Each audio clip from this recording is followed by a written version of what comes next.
I'm Asuntha Charles, the National Director for World Vision in Afghanistan, and we have been working in this country for the past 20 years and especially focusing on children, but also working with the families so that we are able to reach out to the families and support children's development. Yeah, for the past 20 years, this country has seen a lot of development. Especially women were able to study, they can find a job, they can take care of the families, and there were a lot of opportunities for people to earn their living.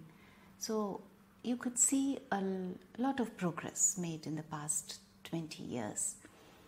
There were challenges, but I thought people were really seeing a lot of hope that for their families, for their children. That's how the situation was.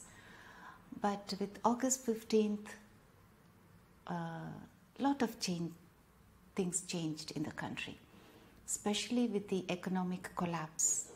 So the entire country is facing a lot of disturbances, like the banks are not working, so people are not able to have sufficient money in their hands to buy food, and the constant drought has really destroyed the lives of people.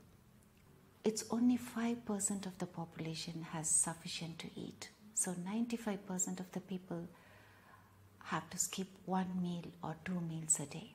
So there's no sufficient money to buy food. So it's a kind of a situation that makes you feel, why should this country be in this situation? This country has been facing 40 years of war, poverty, natural disasters, so constant difficulties. Why? So this is the constant question that comes to my mind. First of all, this country has been always dependent on foreign aid. So it's more and more a self-reliant community that we need to create if we have to find solution to the problems, so that people are able to be on their own, find their own country and progress. So maybe we have to really empower people to move towards that direction of, this is their country and we want to find our own development. So we need that kind of a direction rather than total dependency on foreign aid. But at present, we need that support to rebuild the country, because the country is in a collapsing stage. So we need a lot of support to bring back that situation. Yeah, sometimes when I look at the situation of children, I feel really sleepless at nights. Especially the high rate of malnutrition. When I go to our community mobile health clinics, I see children, some of them at the verge of dying without proper medical support because of high malnutrition in the country. So I'm happy that we are able to reach out and do a bit of our part in saving these children. But this is not sufficient. And now the schools for girls for the secondary education is closed.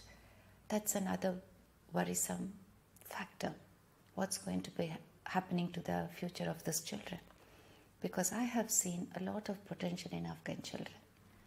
And today those aspirations, those dreams are becoming a constant question. What is next?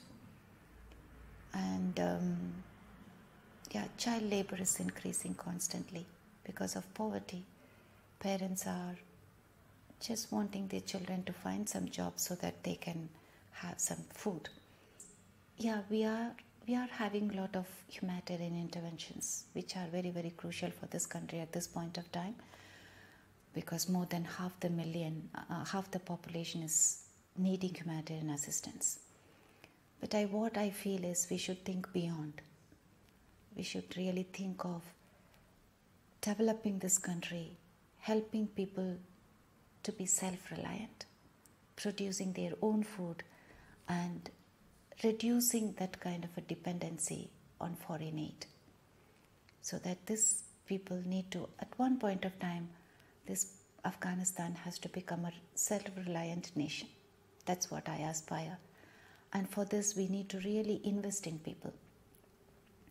We really need to have long-term, stronger programs on the ground so that the agriculture can be revived. Support the water management system so that there's sufficient water for people to drink and also to produce their own food. And this is an agriculture land. So we have to help people to produce their food, support a lot of skill training, provide job opportunities for youth, so that creation of job opportunities, reviving the economy, which alone can make this country more reliant in the coming days. And that's what I hope for. I want to see Afghanistan one day being a self-dependent country, so that where people feel proud that we don't want any more external support, we can manage. So I hope for a nation where I can feel the children, every child going to school, and everybody is feeling we have sufficient to eat and we are peaceful. That's the dream that I have for Afghanistan. For Afghanistan, I always remember a story that a girl that I met in 2009, 10. She was around 8 to 10, and I went to meet her in a cave because they used to stay in the cave, and she was a sponsored child for the previous organization that I worked. And when I was talking to her, she was very, very spontaneous, and I always like to listen to the children about their dreams and aspirations. So I asked her, what do you want to really become after finishing your studies? What is that you want to be? She was very spontaneous to say, I want to be the first woman president of Afghanistan. And I asked her, why? She said, I think I want to see that my people have peace, my people have a lot of food. Afghan children are in the schools. They are happy. I was struck by that dream.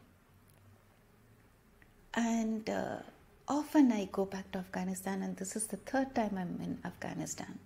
And I've spent nearly 8 years in this country.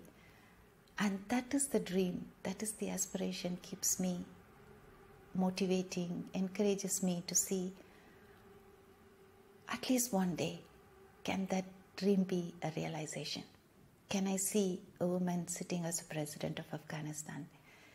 Can I see Afghan people enjoying peace without any conflict? Can I see all children in the schools? And can I see my Afghan women being free, able to do what they want to do?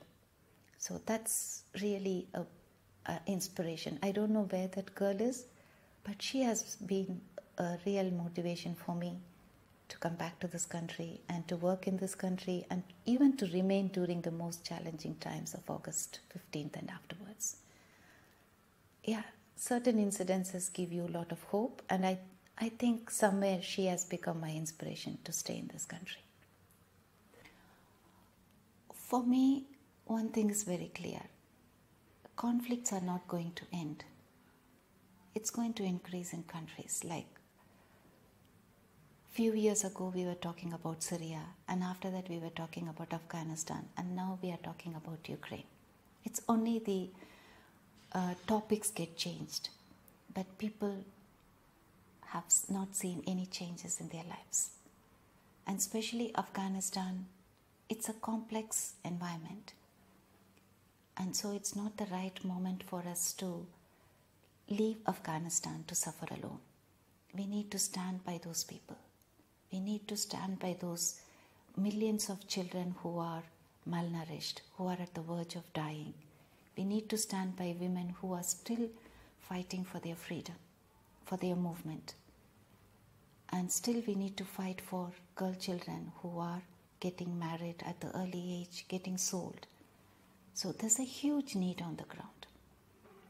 So you need to show interest in the people of Afghanistan. You need to support them so that they are able to be hopeful for the future. So we need your support, and we need your constant support to this country, both financially and also your emotional support, which can always help everyone in Afghanistan. Please remember Afghanistan. Don't forget it.